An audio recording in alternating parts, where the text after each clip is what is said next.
De novo, obrigada por confiarem no nosso projeto. O Projeto A Casa é um projeto de todos e todas e todos. Então, a ideia é que a gente consiga viabilizar nesses próximos 7 dias cada vez mais e mais pessoas acessando esse conteúdo e participando aqui presencialmente e virtualmente. Aí, falando nisso, a gente está com transmissão ao vivo na página do Instituto Avon, no Facebook. Então, quem quiser mandar perguntas, por favor, pode mandar. Temos uma equipe aí pronta para isso, e o Guilherme também, de tempos em tempos, vai lembrando isso. Agora aqui a gente tem Guilherme, do Papo de Homem, parceiro, né, na nossa trajetória, conversando aí sobre masculinidades, nasce como um blog e cresce como um projeto, como uma ação bem bacana, que está aí para colocar na pauta, para colocar na discussão de que homens nós estamos falando, né? De que masculinidade é essa que a gente está falando. Porque a gente sempre volta no assunto masculinidade tóxica, mas não é essa mais só. A gente tem muita coisa aí pela frente. Eu acho que o papo hoje vai ser bem bacana aqui. Obrigada, Guilherme, por aceitar também essa parceria e o desafio de estar aqui com a gente. Tá bom? Obrigado pelo convite, Sandra. Obrigado por abrir o espaço, Dani. Boa tarde, pessoal. Eu queria convidar quem está no fundão para vir para cá, porque está com tanto espaço vazio. Não? Mas pode fazer de pertinho também. Bom, pessoal, a ideia aqui é muito simples. Eu pensei nessa uma hora e pouco que a gente tem, abrir um pouco do que a gente tem usado no Papo de Homem nesses 12 anos. A gente completa 12 anos dia 6, que acho que é quinta-feira? Não sei. Quinta-feira, né? 12 anos. Então, o que a gente tem aprendido, o que a gente errou, o que a gente observa, quais são as linguagens, abordagens e ferramentas mais eficazes. E, para isso, eu tenho alguns slides de apoio, mas eu acho que um formato que pode conversar, que pode funcionar, é ser mais diálogo aberto. Então, eu vou meio comentando algumas telas como se fosse DVD, versão do diretor, sabe? Por que isso está aqui, o que eu vejo que faz isso funcionar. E queria convidar todo mundo para me interromper e falar quando achar que faz sentido, para a gente ir mais conversando do que eu passando telas. Até porque quem quiser as telas depois... eu compartilho, não tem muito mistério. Então é isso. Estou muito feliz de estar aqui. De novo, obrigado pelo convite, por fazerem a casa acontecer. Um primeiro gancho que me vem é o seguinte. Semana passada eu estava com a Dani em um painel e estava lá a Elizabeth, que é a líder do Comitê de Igualdade Racial aqui da Casa Mulheres do Brasil. Antes de entrar no nosso debate, ela falou assim comigo que estavam cogitando, talvez, fazer alguma coisa que envolvesse homens na Casa Mulheres do Brasil, mas talvez não, que era um pouco polêmico, que não fossem respeitar lugar de fala, o protagonismo, que interromper muito. E estava um pouco esse debate assim. E eu virei e falei com ela, nossa, eu acho que pode ser muito construtivo. E acho que ela fez uma cara meio assim, eu acho que não, mas ela ficou em silêncio. Então, eu acho que esse é um bom gancho para a nossa conversa hoje. Será que pode ser construtivo a inserção de homens no debate da equidade de gênero? De que modo? E quando que tem risco? E quais são os riscos e problemas? Acho que é um bom gancho. Então, vamos lá. Para quem não conhece, esse é o portal Papo de Homem, é papodehomem.com.br. É um portal coletivo. A maioria dos textos são voluntários de homens e mulheres do Brasil inteiro que escrevem sobre temas que acham importantes. E a nossa equipe editorial ajuda a editar, a preparar esses conteúdos. Então, em resumo, é isso. Nós somos parceiros da ONU Mulheres no Brasil. A gente é membro do comitê Eles por Elas, ajudando a própria ONU a pensar estratégias e linguagens mais eficazes. E, até onde eu sei, a gente foi o primeiro veículo de mídia signatário dos princípios de empoderamento das mulheres. A gente ficou super orgulhoso disso. Essas são imagens do que a gente tem feito ao redor do Brasil presencialmente. Eu gosto de mostrar para dizer que a gente não está preso ao online. A gente não fica sentado numa cadeira, vendo dados, telinhas e divulgando coisas. A gente se encontra com as pessoas há 12 anos. Aqui são fotos da primeira edição do Pai, que o André estava. Estou ali no cantinho, ali, ó. Cadê você? Ali, ó. É você aqui, né? Isso que eu ia falar, você emagreceu. Pai, os desafios da paternidade atual. A Dini estava na palestra de abertura.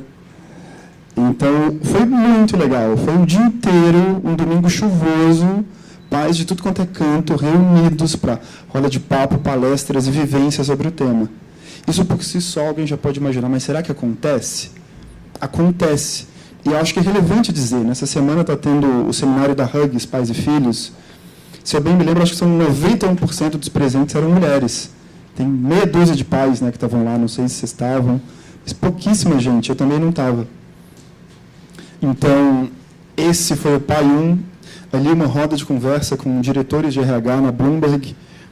Aqui um curso de equilíbrio emocional para homens que a gente tem feito em vários locais. A gente não fez no Rio ainda, já fez em Porto Alegre, em BH, em São Paulo.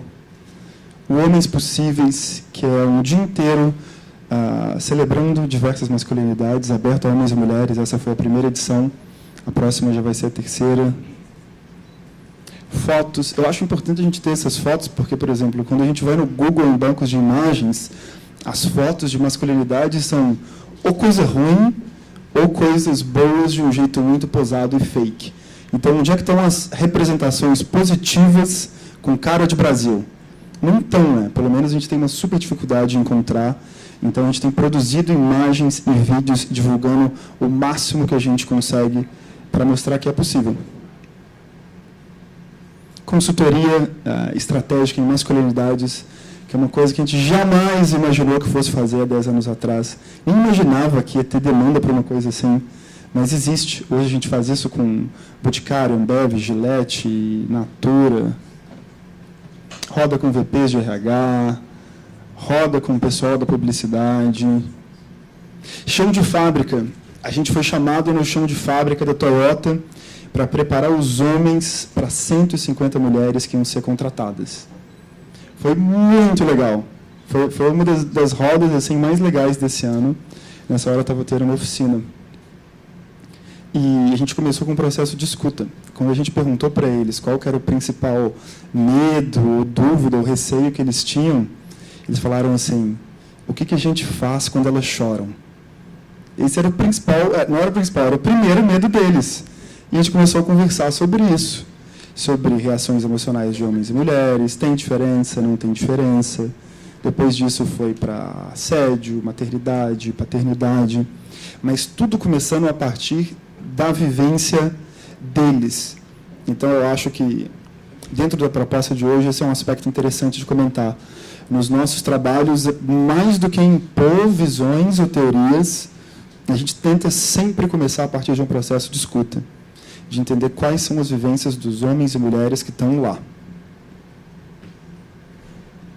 Tudo isso dentro do nosso braço de pesquisa, que é o PDH Insights. Então, nas apresentações visuais, a gente faz uma rodada assim: pessoal, o que será que é machismo? E todo mundo dá palpites. Acho que eu não preciso fazer isso aqui. Todo mundo dá palpites diferentes, a gente vê que as visões não são tão iguais. Todo mundo fica assim: mas eu achei que era isso, eu achei que era aquilo outro.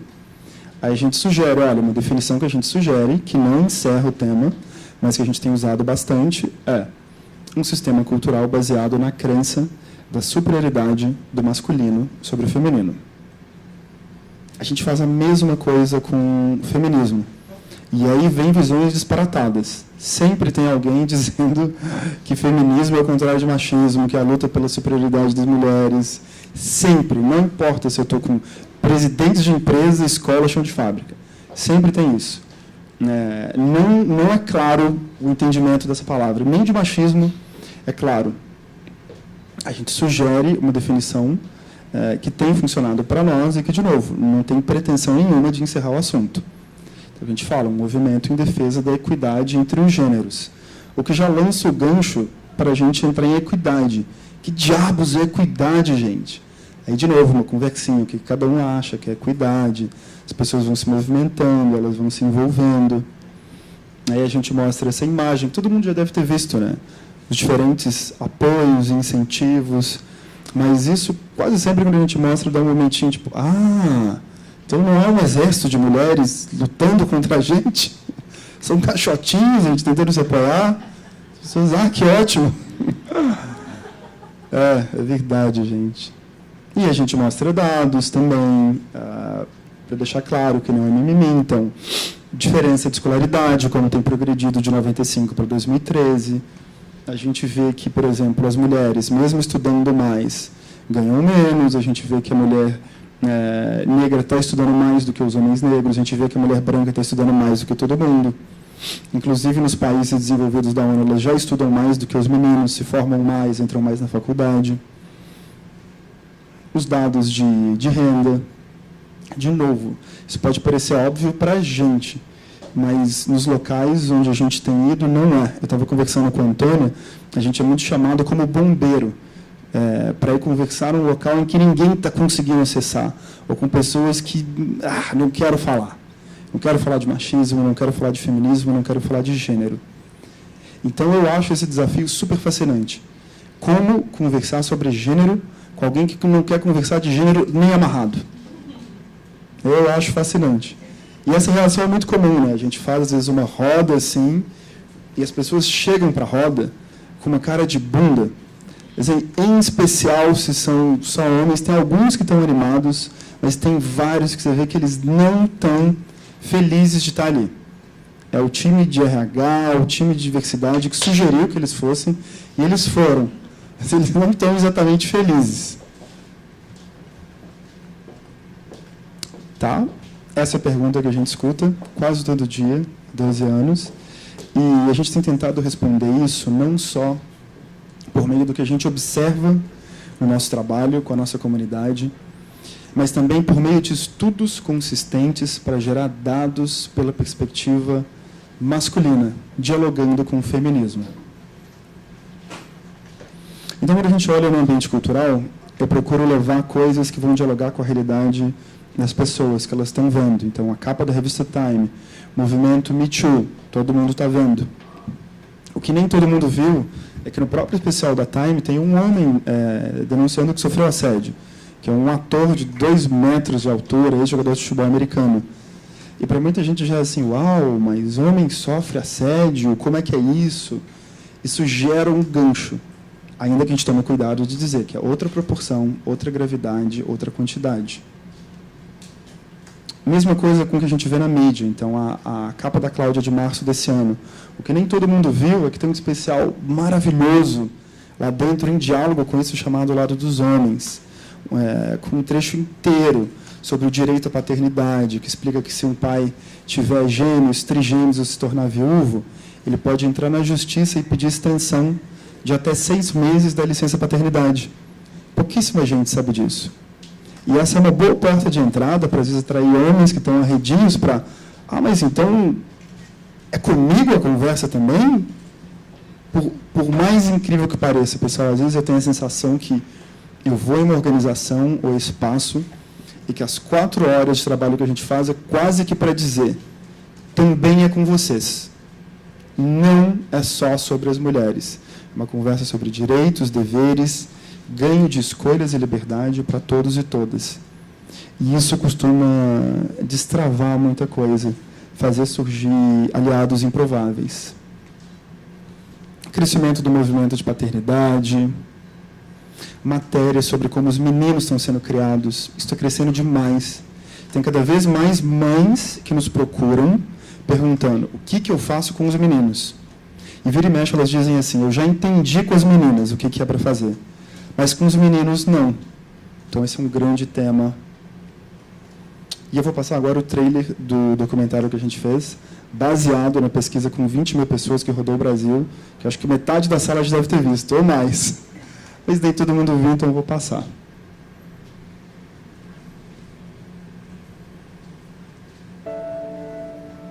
Anda que nem homem. Fala que nem homem. Isso a gente é educado assim. Homem não leva desaforo para casa. Né? Mulher minha não faz isso ou não faz aquilo.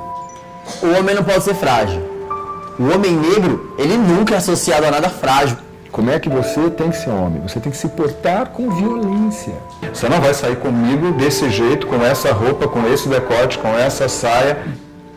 Como ser um homem, como ser uma mulher, nessa estrutura de classificação, quando um sistema de classificação não dá conta, né, mais das diferentes possibilidades de ser homem e ser mulher na nossa sociedade.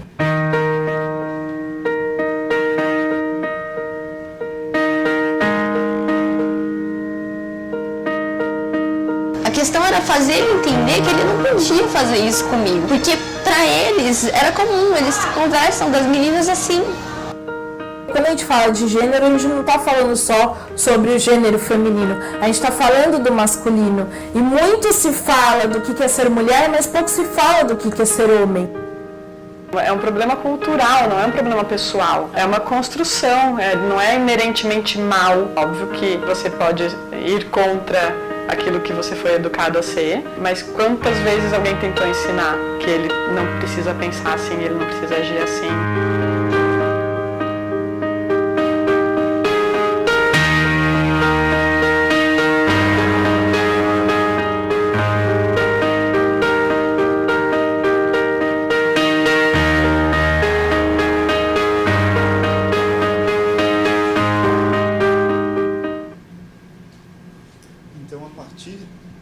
A partir dessa pesquisa, a gente levantou uma série de informações, dados e gatilhos de transformação que a gente tem usado para conduzir treinamentos no país inteiro e a gente tem aberto isso para quem quer que peça. E a gente levantou uma série de coisas super interessantes conectadas, algumas das principais tensões e padrões usuais da masculinidade. Por exemplo, quantos homens em cada 10 têm dificuldade de falar sobre seus medos e dúvidas até com seus melhores amigos? Não vale falar quem já viu, porque muita gente já viu aqui. Quantos em cada 10, pessoal? 10. Eita! Algum outro palpite? 9.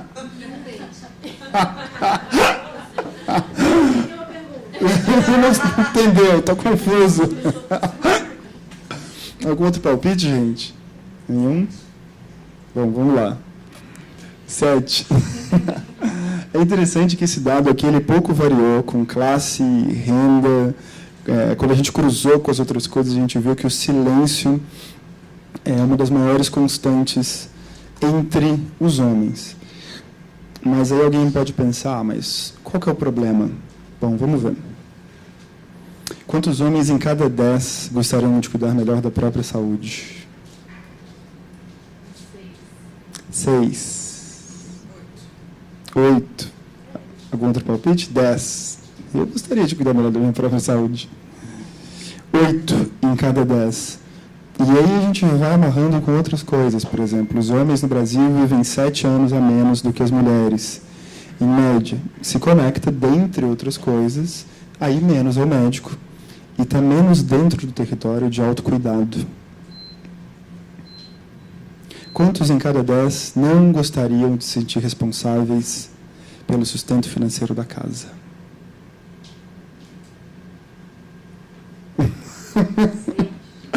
6. O que vocês acham, gente? 10. O que os homens acham? Os homens presentes na sala, produção, André, 8. 5. E esse aqui eu achei super interessante, né? Porque relata um pouco essa tensão, esse processo de mudança. Então, tem muitos homens que já querem mudar, mas não podem. Tem outros que não queriam, mas foram jogados nessa situação. Se eu bem me lembro, são 40% dos lares que já têm como principal provedor as mulheres. Esse dado, né? 40% dos lares já têm como principal provedor as mulheres, não é isso? Eu não tenho esse dado em mente, eu tenho um outro dado, que as mulheres têm a voz preponderante nas decisões de consumo, 70% dos homens. E uma coisa que eu vejo nas rodas também, fora os números, é o seguinte: homens que você acha que jamais iriam levantar a mão falando, eu gostaria de dividir e não ser responsável. Às vezes eu entro numa sala e aponto, aquele ali é o pior, é um machista, neandertal. Você começa a conversar com o cara, não é bem assim. É uma mistura. Muitas vezes aquele homem que parece que é só uma coisa, é uma mistura de ideias e vivências. Então, outros dados marcantes que a gente encontrou. E esses dados não são aleatórios. Como a gente tem feito um mergulho grande em masculinidades, cada um deles representa uma prisão, uma tensão específica em cima da qual a gente não tinha ainda dados originais aqui na realidade brasileira. 5 em cada 10 homens gostariam de se expressar de modo menos duro ou agressivo e não sabem como. 8 em cada 10 se preocupam com a aparência, mas evitam discutir o tema. 5 em cada 10 gostariam de se dedicar mais aos hobbies e prazeres da vida sem medo de serem julgados como frouxos ou pouco ambiciosos. E esses termos são muito específicos, né? É muito um pânico da masculinidade usual ser chamado de frouxo ou pouco ambicioso. É quase que um outro lado da moeda do que as mulheres enfrentam com uma escassez de estímulo à ambição. Para os homens, é normal ter o contrário, um excesso de estímulo à ambição. A gente pode imaginar, mas isso não é um problema. Opa! Quantidade de homens que falam, cara, eu não queria ser promovido, não queria ser não sei o quê, não queria aquilo outro. Só que se eu nego, o que minha mulher vai achar? O que minha família vai achar? O que meu chefe vai achar? Estão balançando a cabeça. A fileira de trás aqui com os homens. Sim. Isso, mas onde a gente vai falar sobre isso? Falar, poxa, cara, eu não queria promoção, eu não queria subir mais. Não é simples expor ou dialogar sobre esse tipo de ponto. 5 em cada 10 gostariam de explorar mais a sexualidade e não fazem por medo. Que não é só se relacionar com outro homem, né? Isso aqui é um campo imenso. Outros formatos de relação, brinquedos sexuais. Muitas vezes a vivência de um homem hétero é super rígida e estreita no campo da sexualidade. Gira muito em torno do que vão pensar de mim, né? Uhum. O que vão pensar de mim? Será que vão achar que eu sou menos homem? É melhor não... Até tem vontade, mas... Depois alguém olha diferente na rua, por qualquer outro motivo... Sim. Vou ser julgado, vai estar achando alguma coisa de mim. Melhor não arriscar, né? Melhor não arriscar. Aí a pessoa fica...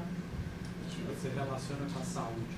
O segundo câncer que mais mata é de próstata. Exato. A gente não vai no médico porque, tem que fazer o toque retal e isso aí vai, né... Que vão achar que é mais o toque que faz, hoje é o PSA. É incrível, assim. É mais o toque. Tem um movimento nos Estados Unidos, né? Tem uma mulher que fez um desabafo, está na Galileu de novembro, porque ela lavava a cueca do marido e a cueca tinha aquela freada, né? Assim, ela, pô, mas o que está acontecendo?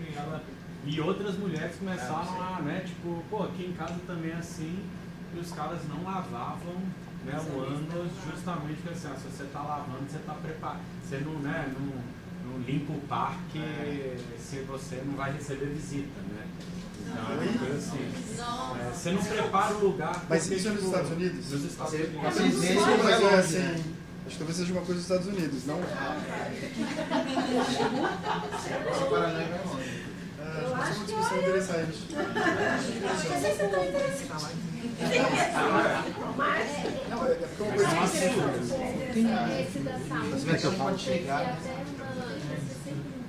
Porque senão não sai lá? Perdão. Tá bom, perdão. Acho que no Brasil, o Ministério da Saúde, ou agora eu não me lembro se foi uma Secretaria de Saúde, inclusive fez uma campanha para tentar sensibilizar o ginecologista ou o clínico geral quando a mulher vai na consulta do pré-natal para convencer o homem a fazer ali os exames de rotina, porque a única vez na vida que ele vai espontaneamente ao médico é para acompanhar o pré-natal. Isso eu vi com o Instituto Papai, lá de Recife, eles dizendo que muitos... E normalmente ele é expulso do pré-natal, porque o sistema de saúde, até pouco tempo atrás, e hoje eles estão nesse processo de mudança, né? Mas é longo e lento, de que o ambiente do pré-natal não é um ambiente do homem, é um ambiente feminino, né? Ou seja, aquela conversa, não, eu vim aqui para falar com a mãezinha, não vim aqui para falar com o paizinho. E aquele homem que chega lá e se sente, não, mas eu não sou paizinho, né? Ele já sente a sua masculinidade ali ferida e ele vai embora. Então, há um movimento, sim, de introduzir mais esse homem nesse processo para que a Secretaria de Saúde, o Ministério da Saúde, consiga fazer com que ele faça os exames mínimos necessários para a sua. Mas é um desafio, né? Se a gente tem desafio pelo lado das mulheres, imagina o desafio pelo lado dos homens. Com certeza, Sandra. Uma coisa super interessante que o Instituto Papai falou no trabalho que eles fazem com médicos e médicas é, por exemplo, pedir aos médicos e médicas que olhem nos olhos dos homens também durante a consulta. Porque é muito comum, às vezes, estar o pai e a mãe e só olhar para a mãe. Que às vezes é o inverso que acontece, né? Quando você está com um homem na situação de poder, você só olha para o homem, não olha para a mulher. Às vezes isso acontece com o homem também. Então, é parte do treinamento que o papai começou a fazer com médicos em Recife, na linha do que você está dizendo. Só fazer uma observação também, Por favor, porque às né? vezes, ou na maioria das vezes, né, o homem não sente a liberdade até mesmo de sair do ambiente de trabalho para acompanhar as esposas, porque dentro do corporativo é muito reforçada a imagem que esse cuidado ele é feminino, né? Então, você sai, por exemplo, para falar que você vai cuidar do seu filho, vai participar do pré-natal, pode, né, você se sentir inseguro porque você vai ser visto como um cara que não está engajado, Não veste a um cara que não camisa. veste a camisa. Então, isso para o homem é um conflito também super forte que a gente precisa trabalhar também. Faço aquela coisa, joga sua mulher que ela cuida, sabe? Fica Sim. projetando a responsabilidade para a mulher, para cuidar dos filhos, né? Uhum. Não, é só um dado de referência, na verdade, que esse treinamento é baseado também no Programa P, que é uma parceria do Promundo, Papai, Ministério da Saúde, enfim, que a gente também fez alguns treinamentos, tem um treinamento online, e também a gente fez alguns treinamentos no Rio também, na época de criar e tudo mais. Quem assistiram Programa os P. internautas, se eles jogarem no Google o programa P, eles encontram. Dá para achar no site do Promundo, né? promundo.org.br. Maravilhoso, o programa P de paternidade. Obrigado. Avançando mais.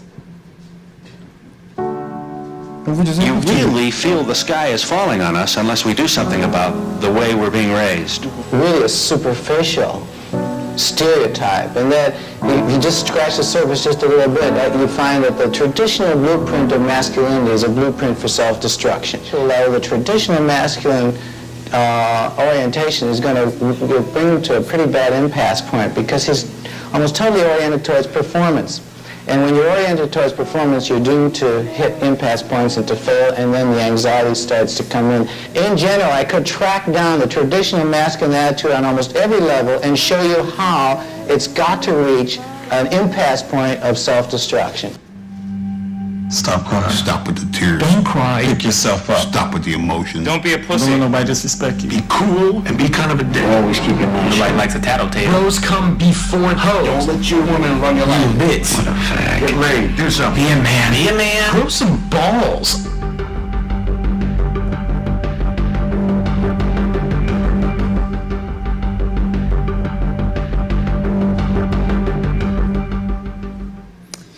Aqui nesse vídeo a gente fala em 75 porque é a data na qual foi gravada aquela entrevista. E o autor do livro, que foi publicado em 75, ele comentou na reedição de 2009 que não mudou tanta coisa em relação ao masculino e aos homens. Que a gente vê as mulheres avançando maravilhosamente, e ele se coloca como favorável às mulheres e o feminismo, mas os homens e o masculino não. E surge essa questão que ele coloca muito claramente, né? O mapa da masculinidade tradicional como um mapa para a autodestruição, um mapa orientado para a performance, obsessão com performance. Como é que a gente desmonta isso? Aí a gente tem uma porta de entrada para a conversa sobre equidade de gênero que conecta com praticamente qualquer homem. Porque se a gente vai falar de pressão, de performance, é muito fácil ele conectar com a vivência dele, criação dele, e a partir daí a gente construindo uma trilha para chegar na conversa sobre equidade. Isso desemboca nessa noção super simples e visual, que é da caixa do homem. Então, dentro está tudo que é usualmente esperado. Eu não sei quem é essa pessoa, não sei se ela existe, se existir, eu quero conhecer. Não deve estar feliz, não, mas eu quero conhecer. Não deve ser alguém feliz, deve ser alguém tenso, mandíbula travada. E fora está aquilo que usualmente a gente não quer escutar. Então, fracote, mulherzinha, criado pela avó. A gente não precisa de uma teoria, de um livro para aprender isso. Isso vem muito rápido. Desde pequeno a gente já vai entendendo, tendo exemplos do que é e do que não é para nós. Igual quando eu estava numa roda de pais, que é um exemplo comum que eu uso, Uma mãe falou que o filho pediu uma mochila lilás. Ela deu. Ele foi para a escola. Fizeram piada com ele. Ele voltou e falou: aqui, mamãe, não quero mais usar. Ele entendeu que lilás não é para ele. Ponto. Ele já entendeu. Então, essas mensagens vão chegando muito rápido para a gente. Isso pode criar uma estrutura um pouco aprisionante. Então, eu quero passar mais algumas outras coisas que a gente tem usado na nossa fala, para depois fazer a parte abrindo bastante o código. Quando a gente vê suicídio, são quase 4 vezes mais os homens do que as mulheres no país. Os homens de 15 a 30 anos morrem mais ou menos 4 vezes e meia mais do que as mulheres de causas não naturais. Se for um homem negro, vai para umas 10 vezes mais. São 96% da população carcerária. Além de matar, violentar e estuprar mulheres, também se matam com homicídios com armas de fogo. Das 62 mil mortes anuais, umas 55 mil são de homens matando outros homens. A maioria jovens, negros. Em prisões tem uma ausência grande de figura paterna, ou figura paterna tóxica. Então, o que será que está acontecendo? Uma perspectiva que a gente tem aberto para diálogo, para conseguir conversar mais, é essa. A gente sempre se refere, ou pelo menos é mais comum, se referir aos homens como gênero no poder. Afinal de contas, são 90% dos presidentes de empresa. Agora, a bancada do Congresso caiu de 90% para 85%, mas dominam a política, dominam a economia, dominam inúmeros espaços de fala. Ao mesmo tempo, lotam cemitérios, lotam prisões, lotam extremos subterrâneos da sociedade. Então surge essa visão que é um gênero de extremos. Isso foi proposto a primeira vez numa conferência nórdica sobre equidade de gênero na década de 90. Não é uma invenção nossa. Mas a gente achou muito interessante essa perspectiva. Porque o que a gente está falando aqui, na verdade, é sobre discutir masculinidades no plural. Do mesmo jeito que a gente tem feito com o feminino, com as mulheres, enxergar a multiplicidade das mulheres, como que a gente pode estender esse mesmo olhar para os homens e para o masculino? E não conversar sobre os homens com base em clichês ou generalizações. Porque o dano é, se a gente só usar os clichês, a gente não vai mais conseguir se conectar. A nossa linguagem não vai mais funcionar. E eu acho que isso já está acontecendo um pouco. É muito comum, você não só vê isso na web, escutar relatos de pessoas ativistas, homens ou mulheres, dizendo: não consigo falar, não vão pessoas diferentes nos meus encontros, não estou conseguindo furar a bolha.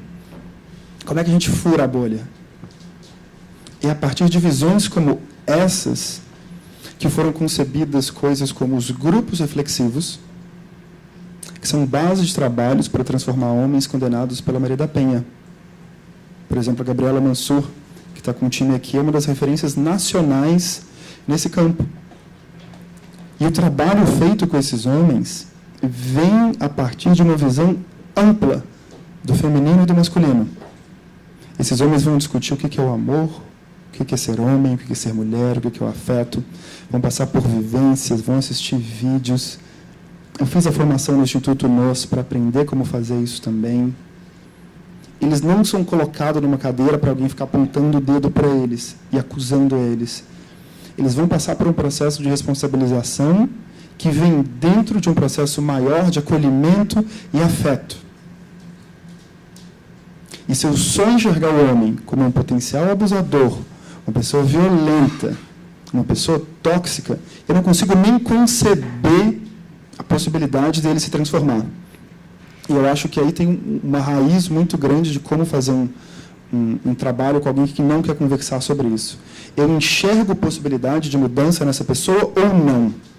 Eu confio que ela pode mudar assim como eu ou não? Porque se a resposta for não, se lá no fundo a minha resposta for eu não confio, eu tenho raiva, talvez eu não consiga ajudar essa pessoa a se transformar. Eu não estou dizendo que não pode ter raiva, porque cada pessoa tem um fronte diferente, uma área diferente. Mas se você estiver se propondo a ajudar alguém a se transformar, e se partir de uma visão interna de raiva e de não confiança no potencial humano daquela pessoa, eu não acho que vai funcionar. Não acho mesmo. E quando a gente começou a olhar para quem está pensando nisso, nessa perspectiva de transformação das masculinidades, a gente foi procurar outras coisas. Por exemplo, a gente viu um levantamento de que em língua inglesa existem hoje 900 programas acadêmicos estudando o gênero com foco nas mulheres. Quantos vocês acham que esse levantamento relatou que existem estudando pela perspectiva masculina?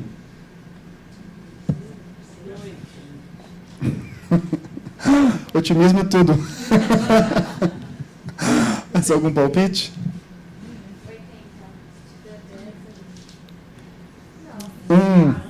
Financiado por mulheres.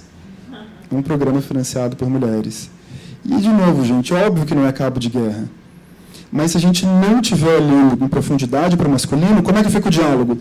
A gente entende tudo das mulheres e os homens. É meio óbvio, né? Eles querem dinheiro, sexo, futebol. Não gostam de escutar a gente falar, não abaixa a tampa do vaso, não tem empatia, que desastre. É óbvio que não vai funcionar. Isso desemboca em coisas como, por exemplo, convite em cima de convite que às vezes a gente recebe. O nome do evento assim é Masculinidade Tóxica, não sei o que. Venham, homens. Guilherme, mas você não considera que os estudos considerados universais são os que se referem ao masculino? Então, por exemplo, quando a gente está estudando ansiedade e várias áreas da psicologia, da sociologia, da filosofia, na verdade, elas estão sendo endereçadas ao masculino. Eu não tenho domínio para falar sobre essa perspectiva da psicologia. Eu sei que, estatisticamente, as mulheres sofrem mais de depressão e ansiedade. Então, eu não saberia como te responder isso com propriedade. Porque, assim, pensando em pesquisa, né, epistemologicamente, sim, o universal é o masculino. Então, não dá para dizer que não existem estudos do masculino se o mundo já é regido pela... mas eu acho que são coisas diferentes. Eu acho que são coisas diferentes. Na verdade, o que eu estou querendo dizer Então, quando você aqui... vai estudar uma dor social qualquer, entendeu? Ela é masculina. Se você não falar é de mulheres... Eu não sei se eu vejo assim, mas aqui eu estou me referindo a uma outra coisa, que é estudar masculinidades pela perspectiva de transformação. Entendi. Não é simplesmente, acontece isso com os homens, eles fazem isso, agem assim. Mas como que eu consigo estudar masculinidades pela perspectiva de como se transforma? Mapear problemas, carências, dores, sofrimentos, sem que isso soe antifeminista, anti-mulher, e a partir daí estruturar um diálogo em parceria com todo o movimento das mulheres. Então, uma outra coisa. Eu entendo que, dado que a gente tem uma maioria histórica de cientistas e pesquisadores homens, esse viés está presente. E eu não me sinto com propriedade para te responder se, por exemplo, se na psicologia ela é estruturada de maneira a endereçar os problemas dos homens. Eu não teria propriedade para isso. Mas eu entendi o seu esclarecimento. Tá. Entendi. Eu queria também só trazer um ponto. Naquele estudo que o Instituto Avon fez, aquela escuta que a gente resumiu numa pesquisa que chama-se A Voz das Redes, né, o que elas nos dizem sobre o enfrentamento da violência contra a mulher, a gente viu muito o que você apontou aí, o perigo da generalização. Sim. Então, como que a generalização, quer dizer, colocar todos os homens no mesmo balaio e vilanizar esse grupo, ele impede realmente o diálogo, né? É igual você falou, né? Venham a masculinidade tóxica, venham homens. Eu lembro, eu participei de um debate no Fórum Brasileiro de Segurança Pública, que inclusive tratava de um dos temas que o Instituto Avon pesquisou, que é a violência contra a mulher no ambiente universitário. Só tinha mulher. E tinha uma estudante jovem, e ela falava num tom de voz bastante exaltado, e eu entendo as razões dela, mas ela quase gritava: a gente sempre fala para as mesmas, a gente sempre fala para os convertidos, por que os homens não vêm aqui? Mas erguendo a voz. E, para mim, a resposta é... Sim. Por quê? Repara por quê. Né? E, assim, tem essa questão, sim, da generalização, né? De colocar todos os homens nessa posição do vilão, não ajuda a compreender, não ajuda a engajar os homens, né? Eles são, claro, parte desse problema que todos nós nos defrontamos com ele, mas eles são parte importantíssima da solução e a gente precisa conversar. Com certeza. Concordo. Eu acho que a gente tem que partir do princípio que estamos falando de uma sociedade patriarcal. Estamos falando de uma sociedade masculina, por princípio, né? Ou seja, e nós estamos falando de uma sociedade agora, nesse cenário, nesse mundo, nesse século, que é assim, estamos falando de algo milenar. Partindo disso, é natural que esses espaços de fala e esse lugar de fala sobre o gênero feminino, sobre a construção do feminismo, e é extremamente importante que, por muito tempo, as mulheres tenham tido esse lugar de fala, porque não era um lugar de fala que era permitido a elas. Então, é muito importante que esse lugar de fala das mulheres continue existindo. Eu acho que o que a diferença hoje, e o desafio hoje, que a gente, e não é de hoje, quando você, por exemplo, o Promundo estuda isso há 21 anos, o Papai está aí há 19, 20 e poucos anos, o Instituto Nous antes também, e várias outras organizações. Eu tenho notícias de mais estudos de acadêmicos que têm como foco os homens. Acho que o desafio de hoje é como é que a gente inclui esse assunto, esse papo de homem, nessa conversa. Como é que a gente, de forma paralela e também conjunta, a gente começa a introduzir e a trabalhar com os dois lados, porque a gente chegou no impasse, a gente continua há décadas, há séculos, falando as mesmas coisas, as mulheres pedindo as mesmas coisas, exigindo as mesmas coisas, e a gente vê isso, aumenta. A gente conversa com as empresas, né? As empresas têm aí, sei lá, a meta é em 5 anos ter 25% de diretores, gerentes mulheres. Mas há 50 anos atrás não era isso? Há 30 anos atrás não era isso? Como é que essa meta não... Então, assim, a gente já chegou no limite. Então, fazer essa virada e incluir os homens nessa conversa é o grande desafio, né? E tem inúmeras frentes, tem inúmeras possibilidades. Em alguns momentos, você precisa ser, assim, mais radical. Você precisa, sim, ser mais, porque a gente está falando sobre, alguns momentos, homens violentos, homens que vêm de uma trajetória de violência, mas, em outros, a grande maioria, não. Então, como é que a gente traz isso para a pauta? Então, eu acho que esse lugar de fala dos homens e esse lugar de fala das mulheres são legítimos, mas são batalhas que são... não batalhas, talvez, mas são trajetórias que precisam ser diferenciadas, mas que precisam, em algum momento, se encontrar. Sim. E eu acho que a gente ainda não chegou nesse ponto. A gente ainda precisa achar essa convergência. Eu concordo demais, Sandra. E eu acho que isso está sendo construído em espaços como esse aqui. A gente está literalmente tentando costurar isso agora. Construindo ponte. Qual é o seu nome? André. O André. Eu sei que eles estão envolvidos com grupos de homens, etc. Eles vão levar alguma coisa para lá. A Jane com grupos de mães. Então, as coisas vão indo assim. Agora, eu queria fazer um gancho com uma coisa do começo. Na tela, quando eu pergunto o que é feminismo, é muito comum também escutar várias mulheres dizendo é uma defesa das mulheres, dos direitos das mulheres. Mas só das mulheres, não é da equidade também? Não tem nenhuma ponte que se conecta com todos os gêneros? Porque se a gente fala que é só das mulheres, aí os homens gravam, não é sobre a gente. E aí, quando vão conversar com ele num lugar chamado masculinidade tóxica, que tem a foto de um cara batendo na mulher, eles falam... eu nunca dei um soco na minha mulher, não é comigo. Ele simplesmente faz uma conta e fala, não é comigo. Por que ficam falando comigo, como se eu fosse um cara que dá soco nas mulheres? Eu nunca dei soco a ninguém, eu era ruim de bola, eu que apanhava.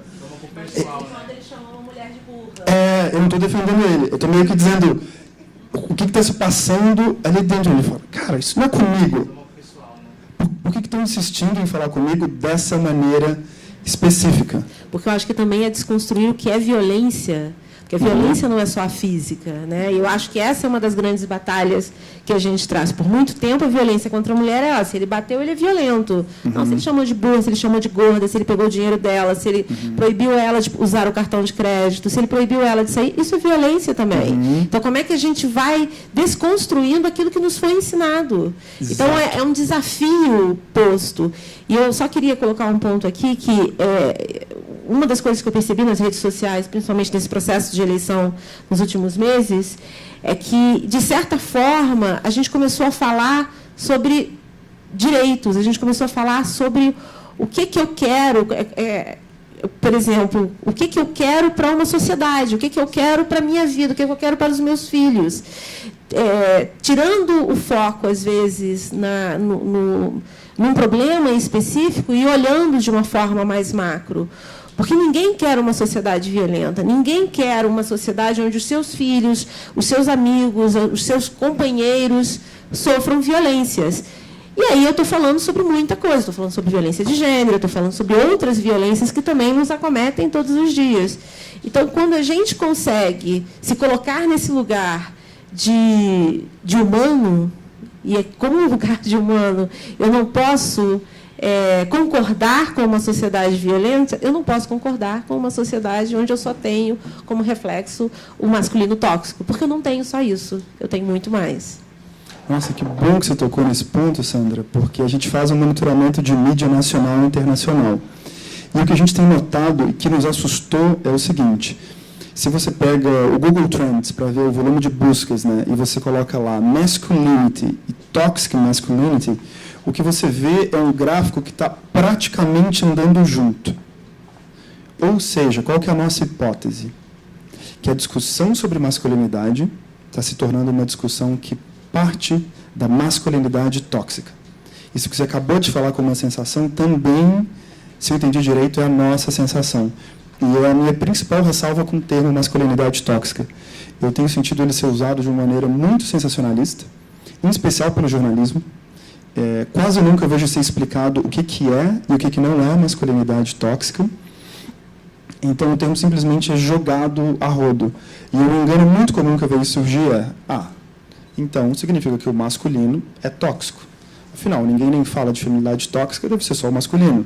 E se a gente fala tanto, deve ser porque todo homem é tóxico. Isso não é incomum, tem cada vez mais textos colocando essa abordagem. E aí, de repente, essa visão começa a transbordar. E você vê pessoas que não conseguem ver o homem sem sentir raiva, ou que não conseguem confiar. Bom, esse é um grande parênteses, mas eu realmente acho que a gente tratar excessivamente o masculino partindo desse termo está sendo um grande problema. Porque, por exemplo, nunca me chamam para perguntar dos exemplos saudáveis de masculinidade. Me chamam para falar de masculinidade tóxica o tempo inteiro em entrevista. Aí eu tenho que fazer a pergunta: eu posso me perguntar sobre masculinidades saudáveis? Eu posso dar bons exemplos? Eu tenho que cavar. E quase sempre ditam isso para fora da matéria. Se for. Então, o que acontece? Começa a silenciar a possibilidade, a narrativa de que existem homens em processo de mudança. E quando alguém cita um exemplo positivo do masculino, é exceção. Aí você vai rebater, não tem dados. Aí você fala, mas eu não sou assim, nem todo homem. Aí o cara reclama de novo, male tears. Bom, a gente criou um bingo da exclusão. Qualquer coisa que o cara falar a partir desse momento, ele é machista, mimimi,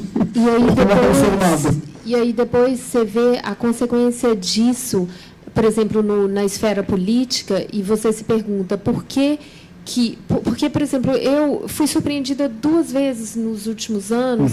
Eu dormi achando que a Hillary seria presidente e eu não acreditava no meu celular quando eu vi. Somos dois. Né, que o Trump tinha sido eleito. E se há 3 meses atrás também eu não jamais acreditaria no que a gente está vivendo agora. Aonde a gente perdeu o pulso do que está acontecendo, porque a gente silenciou uma parcela importante da sociedade e sequer percebemos que o nosso discurso identitário não estava inspirando mais uma parcela muito importante da sociedade. E aí, assim, esse é o ponto de atenção. Esse é o ponto de atenção. Acho que tem uma parcela importante da sociedade que não se sente representada nos discursos identitários e que tem um poder de influência muito grande, e a gente se depara com isso de uma forma muito surpreendente e até chocante. E uma coisa, dialogando com o que você falou, Dani, por exemplo, em várias rodas que eu vou, se eu vou fazer um workshop de uma manhã ou uma tarde, no começo, eu não me apresento como alguém que vai falar de machismo, feminismo, patriarcado, ou gênero, ou alguma coisa assim. Eu vou falando de maneira tão reta e simples quanto possível. poxa, como é que homens e mulheres podem cultivar relações mais amorosas, construtivas, saudáveis? Não quer dizer que eu nunca uso os termos, mas é que eu vou vendo o momento de usar cada termo em cada contexto específico. Então, eu tento primeiro chegar no coração da pessoa, colocar ela num espaço de confiança e colaboração, porque quando eu estou tratando de cultivar relações mais construtivas e amorosas, eu consigo ter numa mesma sala pessoas super machistas e feministas trabalhando juntas, que é o que acontece. Isso, assim, perdi a conta de quantas vezes eu botei super machistas declarados, super feministas, para trabalhar juntos e criar e pensar ações, mas é uma outra linguagem, porque se eu já entro na sala dizendo aqui está o grupo dos virtuosos, aqui está o grupo dos atrasados evolutivos, então cada contexto, cada local tem usado uma linguagem, uma abordagem, uma ferramenta. Eu queria fazer uma colocação. Eu concluí há uma semana um curso chamado Tempo de Despertar, foi a primeira edição do curso de capacitação, que é um curso que faz a ressocialização dos autores de violência doméstica. O Gui foi um dos professores. E o que a gente debateu muito lá e o que eu consegui concluir disso, né? Desse assunto, o que o Papo de Homem aborda, o que são masculinidades tóxicas. Que essa perspectiva, ela é um recurso muito importante para o movimento feminista conseguir atingir com mais qualidade, né? A gente conseguir atingir de uma maneira compacta, com embasamento que, de fato, vai mudar a sociedade nas pautas que nós temos. Nós somos uma somatória, né, de tudo que já aconteceu na nossa sociedade. A nossa sociedade atual, ela é herança da época da Inquisição, que queimava mulheres, que sempre subcolocou e subqualificou as mulheres, não reconhecendo o trabalho doméstico como uma atuação de fato válida, né, de diversas perspectivas. E essa abordagem, ela é importante, né, para o movimento feminista, porque quando a gente se recusa a conversar com os homens, futuramente a gente vai se frustrar pelos frutos que a gente não colheu, pelos debates que nós não tivemos. E eu acho que essa chavinha ela está precisando ligar na cabeça da gente coletivamente. Não adianta excluir. Eu sei que a gente escuta muito absurdo, né? Nessa época de eleição foi a época dos absurdos, né? Ouvimos absurdos de todas as naturezas. E é muito difícil, cada um recebe isso de uma forma, mas também é muito importante nós permitirmos que isso venha à tona. Porque a pessoa ela pode não falar para você, mas se está dentro dela, o dia a dia dela vai ser pautado sobre isso, né? O homem, quando ele agride uma mulher, quando ele comete um ato de violência, boa parte das vezes é porque ele não quer mais conversar, ele não quer mais argumentar. Ele não tem uma conexão com o meio interior dele, que consiga linkar na cabeça dele uma saída para aquele conflito que não envolva violência. Ele vai usar da força física para pôr fim àquela situação. Então, se a gente quer ensinar para os homens, porque é questão de aprendizado, né? E isso conta também com a vontade da pessoa de querer aprender. Que não pode bater, não pode estuprar, não pode mexer na rua, não pode humilhar. Mas se a gente quer modificar isso, é conversando com os homens, né? E não é através de cobrança, eu não enxergo isso como uma cobrança. Eu vejo isso funcionando como se fosse um convite. É um convite à reflexão, né? É conseguir acessar um ponto de transcendência dentro de cada pessoa, com muito cuidado, com muito zelo, né? O nosso sistema não foca nessas coisas, o nosso sistema é capitalista. O foco da sociedade está em outras áreas, não está essencialmente no social. E isso é uma coisa vai puxando a outra, uma coisa vai puxando a outra. Então, eu acho que é um recurso. Isso que o Gui traz para a gente debater é um recurso muito importante. Tem que estar na televisão, tem que estar na mídia, e não de uma maneira sensacionalista, né? De uma maneira embasada e estruturada. Quer comentar alguma coisa, Sandra? Quero dois pontos. Dois pontos assim, que eu trago da sua fala, assim. Eu acho que tem uma coisa que, quando a gente fala sobre essa desconstrução, essa construção, né? Porque não é só uma desconstrução, você desconstrói para construir algo, né? Porque a gente está falando sobre normas sociais, a gente está falando sobre algo que naturalmente, na nossa sociedade, a mídia, a nossa família, a escola, todo mundo nos disse que é assim que é. Qual é o papel de um homem, qual é o papel de uma mulher, e isso não se discute. Então, a partir do momento que você traz para a pauta discussões como essa, com Papo de Homem, outras organizações trazem para a pauta, o Instituto Avon, inúmeras outras, você passa a desconstruir essa norma e a repensar como você vai seguir para o futuro. Então, acho que é bom a gente lembrar isso, que não é algo aleatório, é algo que a nossa sociedade construiu, e não é essa sociedade, isso não é só referência a uma sociedade capitalista. Em quase todas as sociedades, nós temos o homem, os papéis do homem e os papéis das mulheres muito bem definidos.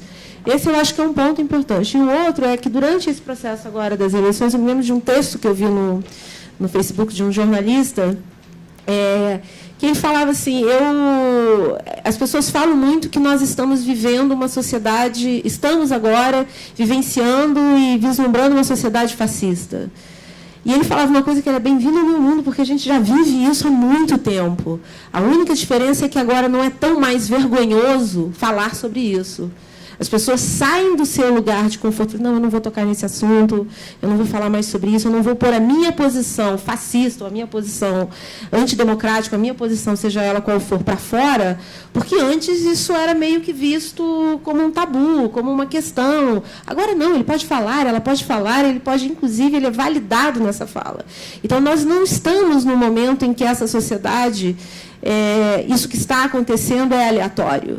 Isso é um processo, é uma construção. E tem a ver com a forma como hoje todos nós continuamos e batalhamos nos nossos projetos, nas nossas ações. Então, eu fico sempre com medo da gente classificar isso como um momento atual. Isso é uma construção das últimas décadas. É uma pena que a gente tenha chegado a esse ponto de novo, mas é uma construção. O Dé, acho que ele quer colocar alguma coisa. Eu vou só passar os últimos slides, pessoal, para a gente conversar em cima disso, que aqui eu vou abrir um pouco o código. Tá. Que a gente tem feito, é só para dar um relato mesmo assim, pessoal, né, em relação a como essa construção é forte, porque até os meus 32 anos de idade, eu tinha entendimento que eu vivia uma vida que ela era natural, que eu tinha os meus papéis, que eu tinha que ser o pegador, que eu tinha que curtir futebol. E eu cheguei a comemorar, inclusive, quando a minha esposa ficou grávida e o filho era homem. Porque o homem tinha aquela coisa assim, meu primeiro filho é homem, né? Tipo, e era algo assim, extremamente machista. E eu sofri um acidente, eu fiquei viúvo, e aí me vi num papel que não era um papel masculino. E aí, então, eu comecei a rever um monte de aspectos na minha vida que eu fui percebendo o quanto essa masculinidade ela realmente é tóxica. Mas não defendendo a visão do homem, mas essa construção, que é uma construção feita de homens e mulheres, né, ela efetivamente ela coloca a gente num estado que é um estado muito tóxico. Por isso que eu tenho esperança quando a gente vê o dicionário de Oxford, que saltou agora que a palavra do ano é tóxico, e a gente vê ela associada à masculinidade, eu penso que são os homens começando a entender isso de uma maneira didática, não que talvez ele esteja vivenciando, mas tipo assim, cara, o que é isso? Por que isso está sendo falado, né? Então eu vejo como algo que pela primeira vez a gente começa a ter esse interesse para poder entender isso de uma maneira, né, menos dramática, por exemplo, de aprendizagem na dor e tal, mas alguma coisa que está sendo mais consciente, assim, né? Mas é muito difícil para nós homens a gente sacar isso, porque a construção, né, e aí a gente repete padrões que eles são inconscientes, né, porque a gente aprendeu dessa forma, porque a gente cresceu vindo dessa forma, né? Então, assim, a maioria da minha geração, as relações com os pais, e por isso que o movimento da paternidade está sendo transformado, que é uma relação muito dura. Seu pai não te abraçava, seu pai não falava eu te amo, né? Era aquela coisa mais rigorosa, porque ele tinha que passar uma imagem de fortão, de aguento tranco e tal. Então, assim, eu tenho bastante esperança que a gente está num momento muito legal, e eu penso que as mulheres têm que ter abertura também dentro desse cenário, né, dessa perspectiva, para efetivamente evitar essa generalização de entender que é algo como se fosse proposital.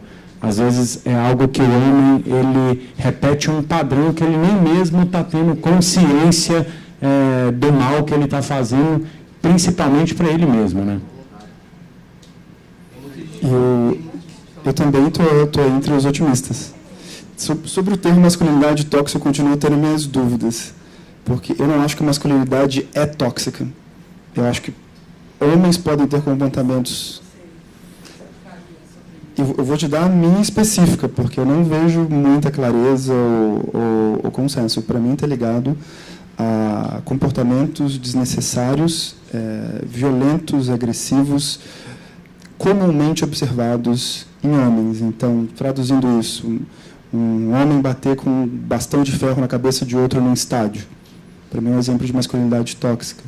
Um homem querer dizer o que a parceira dele vai vestir ou não. Para mim é um exemplo de um homem exercendo a sua masculinidade de maneira tóxica.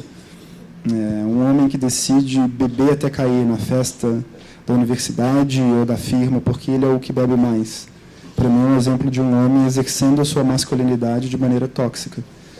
Então, eu prefiro traduzir em exemplos e pensar como se fossem camadas de uma cebola desnecessárias que ninguém precisa, que a gente pode entrar em acordo que ninguém precisa. De novo, em linguagem, porque se eu digo a masculinidade é tóxica, parece que é a mesma coisa, mas não é quando eu falo. Pode ser. Porque senão eu estou dizendo que tudo que foi feito pelos homens até hoje veio com o vírus do tóxico. Uau! Nossa Senhora! Eu acho que não. Eu sinceramente acho que não. Então, acho muito importante dizer o que é e o que não é. E fora dos círculos que já apoiam essa discussão, eu não estou vendo o termo ser bem recebido. Estou vendo o termo gerar bastante ressentimento. Eu vou em locais que são completamente fora dessa bolha e esse termo não está funcionando. Esse termo não está nem perto de funcionar. Então, eu acho que ele pede mais cuidado. Pede mais cuidado. É bom que, no mínimo, ele venha explicar junto de o que é, o que não é, e de exemplos positivos. Porque se eu só narro o que é tóxico, o que é o bom?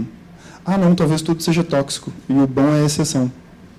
E fica essa mensagem. Eu acho que é um pouco do que está acontecendo. E, de novo, eu acho que ainda tem um outro colateral, que é imaginar que as mulheres nunca podem ser tóxicas, porque a gente nem discute isso. Então, de um lado, tem os homens que, se você distrair, eles vão violentar alguém. E as mulheres, que jamais mentiriam, que jamais violentariam, que jamais fariam nada de errado. Afinal, mulheres. E eu acho que essa narrativa não é boa para ninguém. Deixa eu só terminar isso aqui e a gente abre um bate-papo geralzão. Aí eu passo para você primeiro. Tá.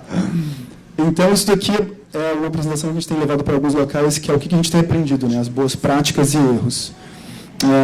Junto da nossa pesquisa com a ONU, a gente não mapeou só o problema, tem muito mais outros dados, mas gatilhos específicos de mudança.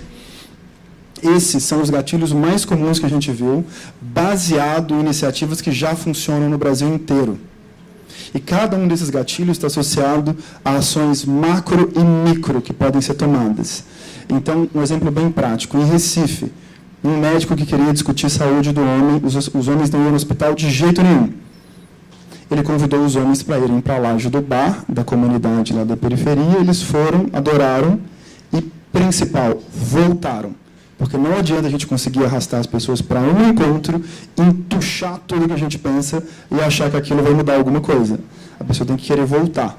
Então, esse é um exemplo de afeto com acesso a espaços seguros e de acolhimento. Para homens, porque onde é que eles vão abrir os medos e dúvidas? Não é no bar. Paternidade de menino em especial. Espiritualidade, um grande gatilho. Exposição ao sofrimento das mulheres. Exposição ao sofrimento dos próprios homens, como a gente fez aqui com alguns dados. Isso toca muita gente. Exaustão profissional, outro grande gatilho. E choque. Luto, doença, demissão. Os que eu vejo mais comumente usados hoje, os que mais acontecem, são choque e paternidade, e o que eu vejo mais ser usado é a exposição ao sofrimento das mulheres. Então, é como se a gente tivesse uma cartografia da transformação e a gente está batendo na mesma tecla. Pega mais dados, pega mais dados. Aí eu mostro ou dados de que as mulheres sofrem, ou dados de que ele pode ganhar dinheiro. Eu estou quase que desumanizando esse homem, né? Então, bom, se você não empatizou pela dor das mulheres, vê aqui que você vai ganhar dinheiro, porque a sua empresa vai lucrar mais. Poxa vida! Como é que a gente pode usar a nossa criatividade para pensar em outras linguagens, gente? Porque se eu coloco o cara para trabalhar 12 horas no moedor de carne da empresa, dou só argumentos de negócio, o que eu estou dizendo? Bom, eu já pedi esperança que você é um humano, né? Você não vai ter empatia mesmo, então pega aí esse argumento de negócio. Que tristeza! Eu sinto que é quase como uma desistência, né? Eu acho super importante os argumentos de negócios, acho que funciona um monte, mas usar só isso e o coração. Porque quando a gente fala do coração, a gente vai pensar afeto, espaços seguros, espiritualidade. Aí já vem perguntas. Mas homem precisa de espaço seguro? Para quê? Quem sabe para abrir o coração. Porque aí ele vai voltar para os encontros. Aí ele vai querer estar nessa sala.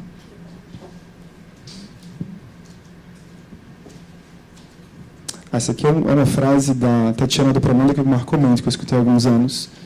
Precisamos tomar cuidado para não alimentar perpetuamente máquinas de empoderamento e cuidado das vítimas, sem entender os agressores como pessoas que necessitam de apoio para se transformar. Me tocou muito. Então, como é que a gente faz? A nossa etapa 0 é o diagnóstico de trabalho, quando alguém nos contrata. Então, onde estamos, quais os entendimentos, quais os problemas específicos, onde aquela organização está. Aí a gente faz um primeiro momento, que é sensibilização. Então, a gente vai levar mensagens básicas. Equidade não é só sobre as mulheres. Se os homens são parte do problema, eles são parte da solução. Mas eu não vou ficar repetindo essas frases. Eu vou fazer um pouco... 5 minutos. Ah, não, gente. Pelo menos 10. Aí a gente trata um pouco do que eu fiz aqui no começo. Aquilo ali é um pouquinho o processo de sensibilização.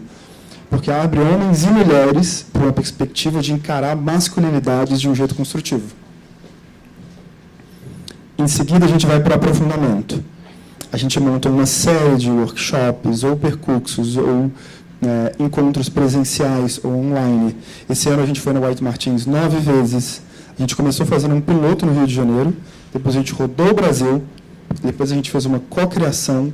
Aí os homens e mulheres da empresa decidiram que queriam fazer um workshop para os maridos, pais e filhos das funcionárias da empresa, porque elas não conseguiam articular em casa. Aí a gente fez. Foi incrível. Agora a gente está discutindo a extensão da licença paternidade na empresa de 5 para 20 dias. Todo mundo já ficou assim, mas isso é equidade também? Pô, o máximo, que legal. Mas também vai aumentar a maternidade. Isso tudo vai criando uma mensagem mais clara e palpável de parceria. Porque um e outro vão ver, tem um avanço seu, tem um avanço meu. Entendi. Fica mais fácil de traduzir. E, em seguida, a gente trabalha com continuidade, que é formar agentes de mudança. O que eu quero dizer com isso? Nesse último workshop do ano que eu fiz na White Martins, tinha 14 homens na sala. Depois de 4 horas, eu perguntei, quem aqui gostaria de aprender a conduzir uma roda como essa, voluntariamente? Independente, sem ganhar nada. Quem quer aprender? Dos 14, 10 levantaram a mão. Isso é o que me interessa, pessoal. Onde é que a gente vai formar esses agentes de mudança? Homens e mulheres. Porque hoje a gente tem escassez de espaços para a transformação dos homens e uma escassez maior ainda de pessoas para trabalhar com isso. Profissionais. Então, fotos do que a gente tem feito. Sensibilização, as rodas, Banco do Brasil, o presidente falando que achou muito legal, a gente fazer uma ação construtiva no Dia do Homem, numa empresa de energia, mais rodas, na Gerdau. Esse encontro foi maravilhoso, porque tinha de estagiário a diretor, de pessoas super machistas a pessoas super feministas. Foi um dos mais legais que a gente fez. Essa aí era a parte de trabalhar em conjunto, em grupos misturados. Aprofundamento, isso foi na usina Itaipu, na fábrica da Toyota, na White Martins. Isso é só para vocês verem que eles, de fato, ficam empolgados. Aqui eles estavam criando soluções práticas para cuidar de gênero avançado dentro da empresa.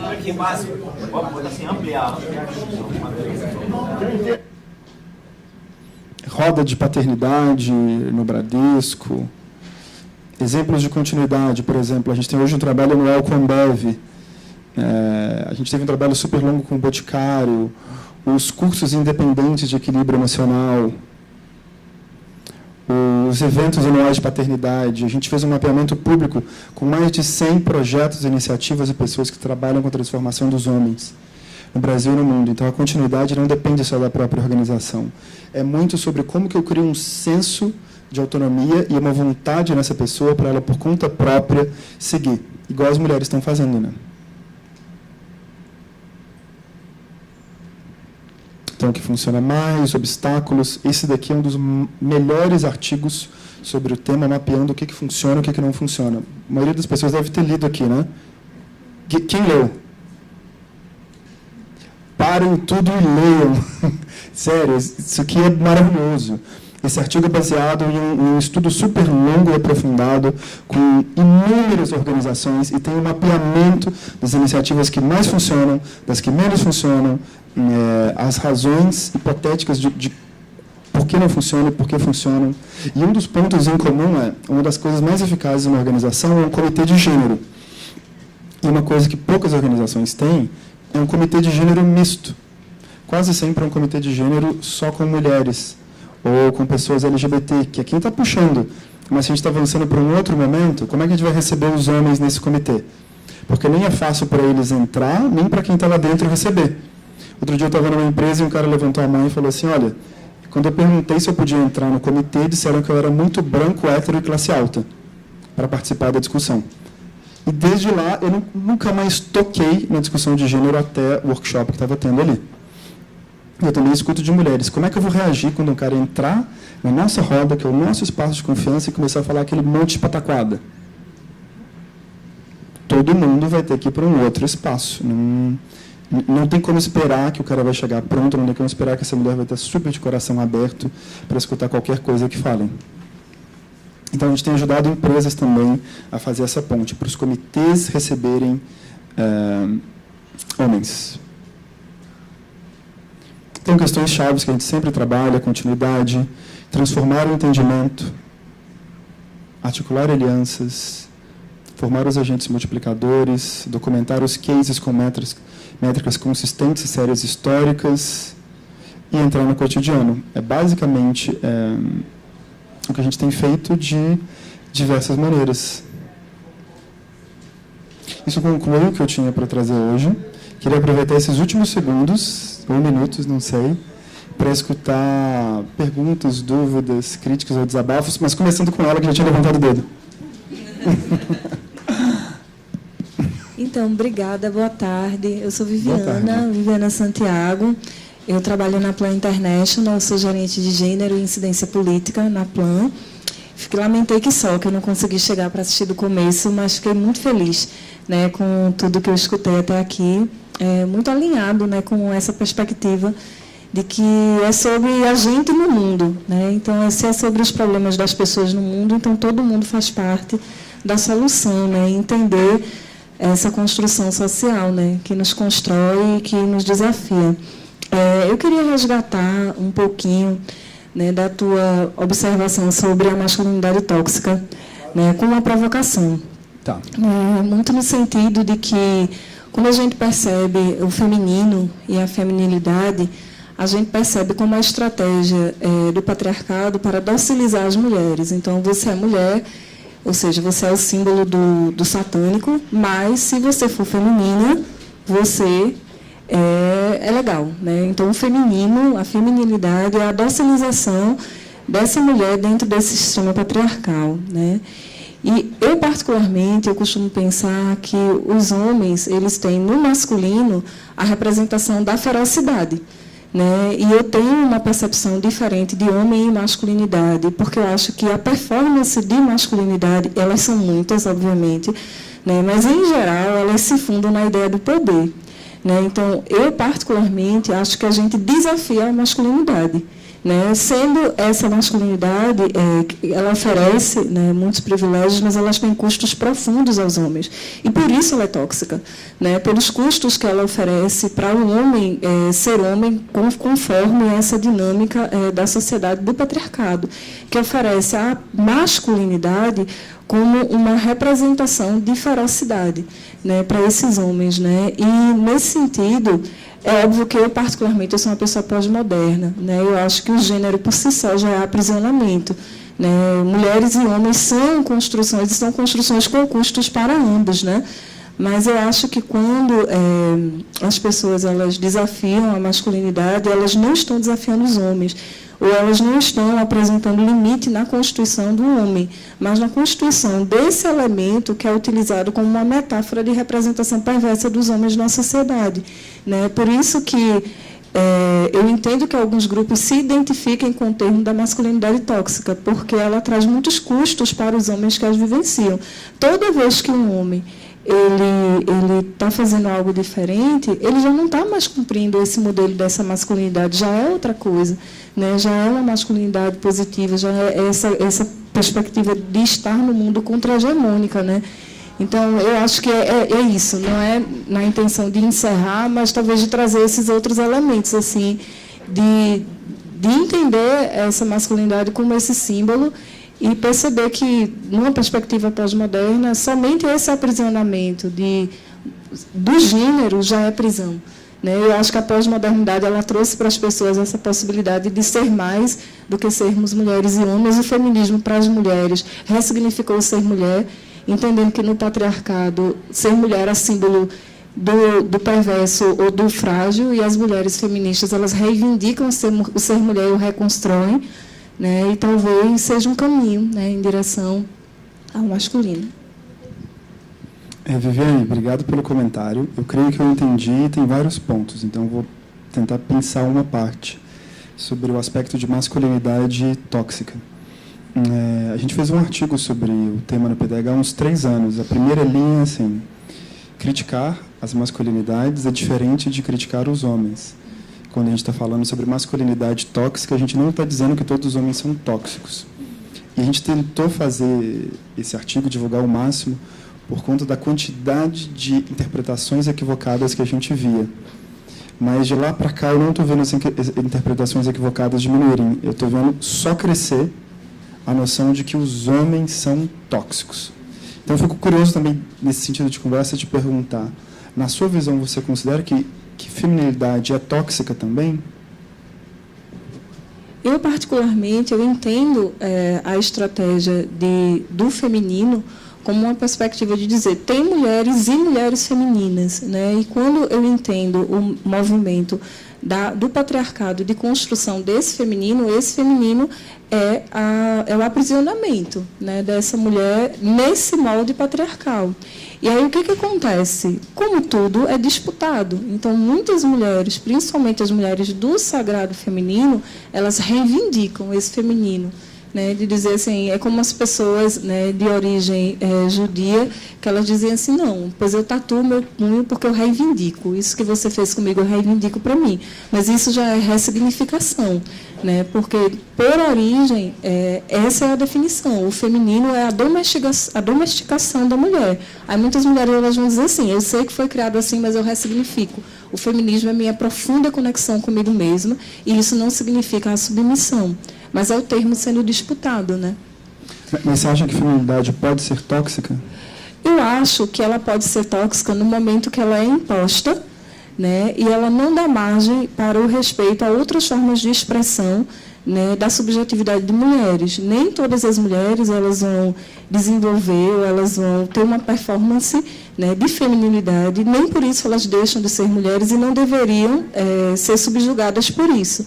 E o que acontece geralmente no bojo da sociedade é que a feminilidade aparece como um modelo tão forte que todas as mulheres que não correspondem a esses modelos, elas vão ser punidas, né, em maior ou menor escala, porque se espera uma performance, né, de feminilidade. Então, a feminilidade ela passa a ser tóxica no momento que a sociedade enclausura toda uma diversidade de subjetividade somente aí. Gente, posso só amarrar, então, E Sim, porque a gente precisa finalizar. Tá lindo o papo, mas a gente precisa fechar. Tá bom. Quem está fora não pode entrar? Pegar o resto. Não, tá, não, fechado, não, fechado, não é por fechado. isso, não. É porque a gente precisa fazer uns outros testes e tem tá o bom, coffee, e desculpa. tem o próximo evento, a próxima ação que também começa. Tá. E eu estou te perguntando por estar em aberto com essa questão, não está fechado. Para mim é um tema de conversa. Da maneira como eu escuto ser referido sobre masculinidade tóxica, quase me vem, bom, então tá vivo é tóxico.